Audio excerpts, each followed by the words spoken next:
Gênesis 5, vamos direto para uma jornada fascinante pelo passado distante da humanidade. Este capítulo, parte fundamental do livro de Gênesis na Bíblia, nos proporciona uma visão detalhada da linhagem genealógica desde Adão até Noé. É um desenrolar de um registro ancestral, traçando a longevidade e os filhos de cada patriarca, oferecendo uma visão única da história das gerações primordiais. E assim começa o capítulo. Este é o livro das gerações de Adão, destacando a importância de preservar a linhagem e a história do povo desde o seu começo. Cada patriarca mencionado em Gênesis capítulo 5 é apresentado com informações sobre sua idade, filhos e a idade em que gerou seu filho mais velho. Enquanto lemos essas genealogias, somos imersos na noção de que a vida era muito mais longa naquela época, com alguns personagens vivendo centenas de anos. Essa longevidade extraordinária pode nos deixar curiosos sobre as razões por trás desse fenômeno e como a narrativa bíblica o aborda.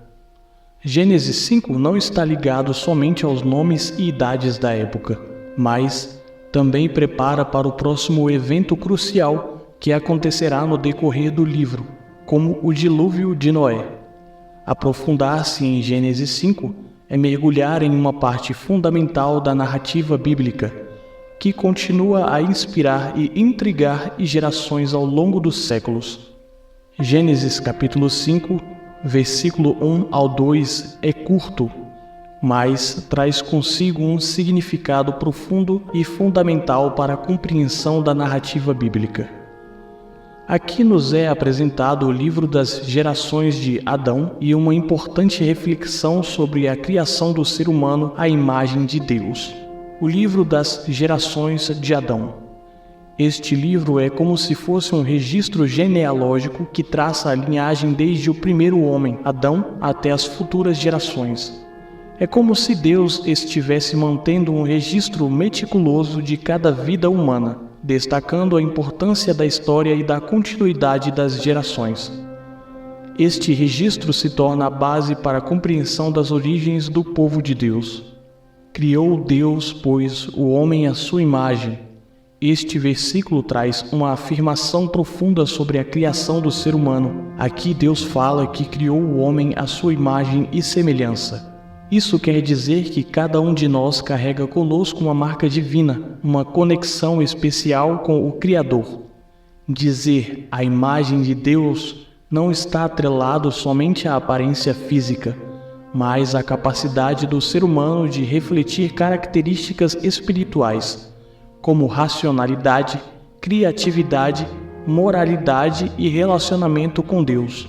A ideia de que o ser humano é criado à imagem de Deus tem implicações profundas em nossa compreensão da dignidade humana e do propósito da vida. Isso significa que cada ser humano tem um valor intrínseco, independente de sua origem étnica, status social ou realizações pessoais. É uma base sólida para a ética e moralidade, pois nos lembra que somos chamados a tratar uns aos outros com respeito e amor, reconhecendo a presença divina em cada pessoa.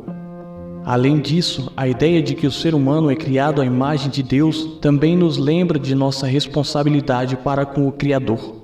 Somos chamados a viver de acordo com os princípios divinos, a buscar um relacionamento com Deus e a cumprir o propósito para o qual fomos criados. Essa reflexão nos desafia a viver uma vida de significado e propósito, em harmonia com a vontade de Deus. Gênesis capítulo 5, versículo 3 ao 5, nos leva para uma análise da linhagem que se originou com Adão, o primeiro ser humano criado por Deus. Me acompanhe aqui neste contexto. Embora pareça ser somente uma lista de nomes e idades, esses versículos carregam significados essenciais para a compreensão da história da humanidade conforme apresentada na Bíblia. A idade de Adão quando gerou Sete. O primeiro aspecto a ser notado nesses versículos é a idade de Adão quando ele gerou seu filho Sete. Adão tinha 130 anos naquele momento.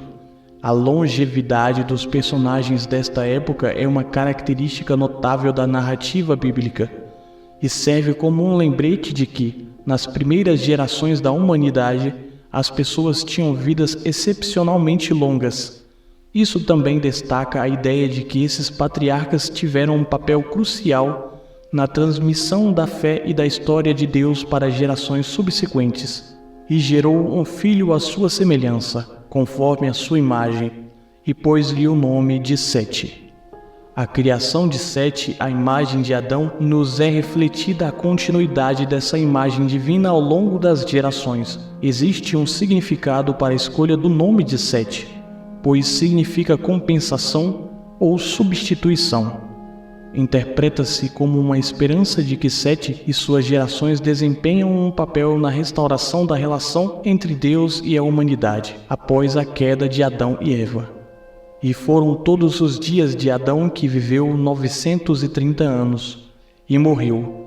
O versículo final desta seção nos informa que Adão viveu um total de 930 anos antes da sua morte. Novamente, essa longevidade é notável e nos lembra das diferenças marcantes entre as primeiras gerações humanas e as gerações posteriores. A longa vida de Adão nos dá uma sensação de continuidade histórica, como se ele fosse um elo vitalício entre a criação do homem e as futuras histórias que se desenrolaram. Gênesis capítulo 5, do versículo 6 ao 8. E viveu Sete depois que gerou a Enos 807 anos, e gerou filhos e filhas.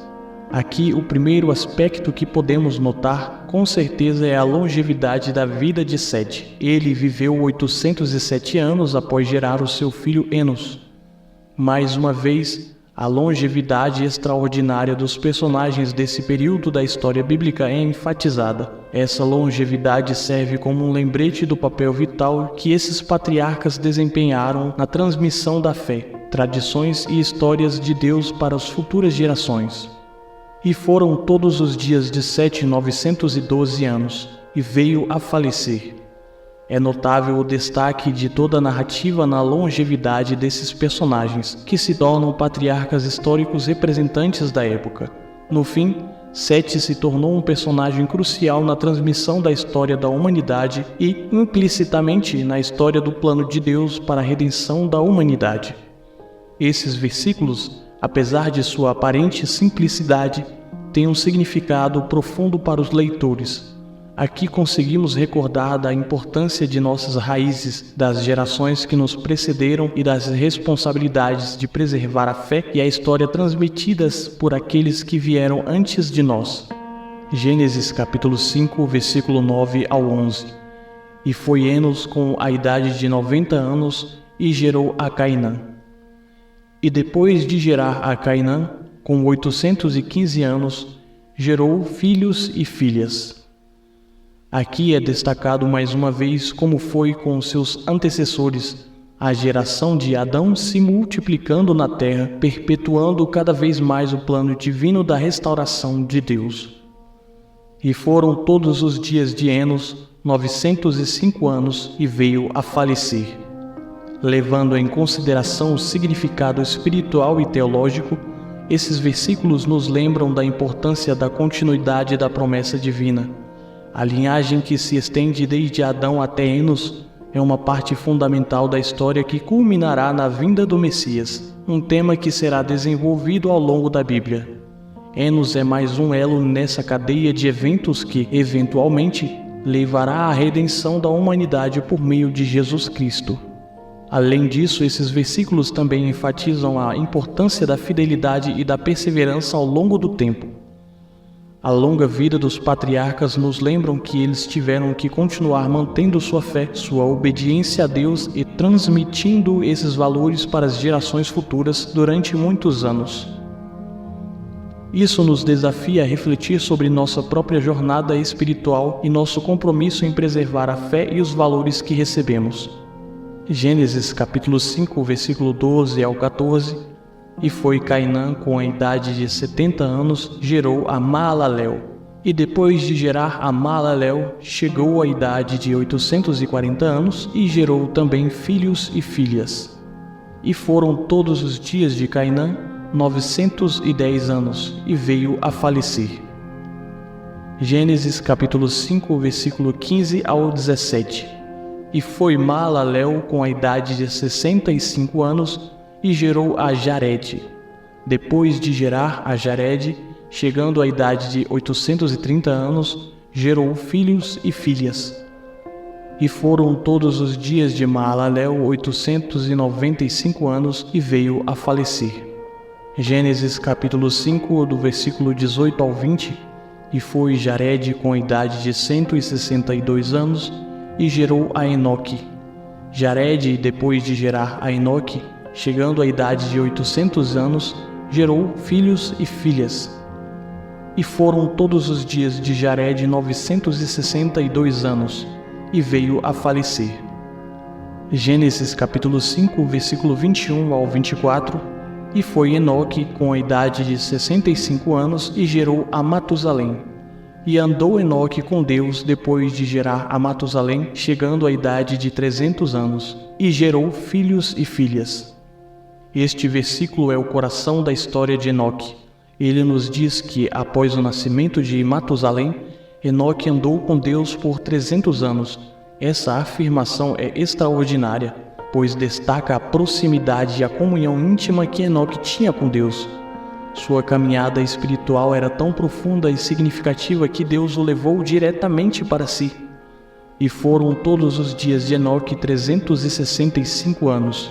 E andou Enoque com Deus, e não apareceu mais, porquanto Deus para si o tomou. O versículo final desta sessão é um dos mais interessantes e inspiradores de toda a Bíblia. Sua história culmina com uma experiência única. Ele simplesmente não apareceu mais, porquanto Deus para si o tomou. Enoque não experimentou a morte como a maioria dos seres humanos, mas foi diretamente levado por Deus. A história de Enoque nos ensina sobre a importância de uma vida de fé, comunhão e relacionamento íntimo com Deus. Enoque andou com Deus, o que implica em uma vida de retidão, obediência e busca constante pela vontade divina. Sua história também nos lembra que a comunhão com Deus é possível em meio às realidades cotidianas da vida, incluindo a paternidade e a vida familiar. A experiência única de Enoque, sendo levado por Deus sem experimentar a morte, é um lembrete poderoso de que a vida eterna está disponível para aqueles que têm um relacionamento íntimo com o Criador. Enoque é um exemplo de fé e de como podemos nos aproximar de Deus em nossa jornada espiritual. Gênesis capítulo 5, versículo 25 ao 27. E foi Matusalém com a idade de 187 anos, e gerou a Lameque. Depois de gerar a Lameque, 782 anos, gerou também filhos e filhas. E foram todos os dias de Matusalém 969 anos, e veio a falecer. Gênesis capítulo 5, versículo 28 ao 32. E foi Lameque com a idade de 182 anos, e gerou um filho, e chamou o seu nome de Noé, dizendo: Este nos consolará acerca de nossas obras e do trabalho de nossas mãos, por causa da terra que o Senhor amaldiçoou. Começamos com a idade de Lameque quando ele gerou seu filho Noé, que tinha 182 anos. Lameque foi o último patriarca da genealogia antes do dilúvio, e seu filho Noé desempenharia um papel vital na história da humanidade, como construtor da arca e o sobrevivente do dilúvio. O nome de Noé tem um significado profundo. Lameque o nomeou Noé, que significa descanso ou consolo, porque acreditava que seu filho traria alívio em relação ao trabalho árduo e à maldição que a terra havia recebido devido ao pecado humano. Isso reflete o desejo de Lameque por uma mudança nas circunstâncias difíceis que a humanidade enfrentava. E foram todos os dias de Lameque 777 anos, e veio a falecer. A nomeação e a expectativa em torno de Noé também ressoam como um tema bíblico da esperança e da promessa de Deus de redimir a humanidade. Embora o pecado e suas consequências tenham afetado a terra e as vidas das pessoas, a promessa de Deus de providenciar consolo e salvação permanece. Este é o fim deste maravilhoso capítulo. Não poderia deixar de mencioná-lo aqui, até porque ele faz parte do livro de Gênesis. Mesmo tendo um contexto voltado mais como um registro genealógico, ele nos ajuda a entender todo o início desta trajetória da humanidade até os dias atuais. Obrigado por ter ficado comigo até o final, e em breve trarei aqui o próximo capítulo desta série, a família de Noé e a causa do dilúvio. Te aguardo no próximo vídeo.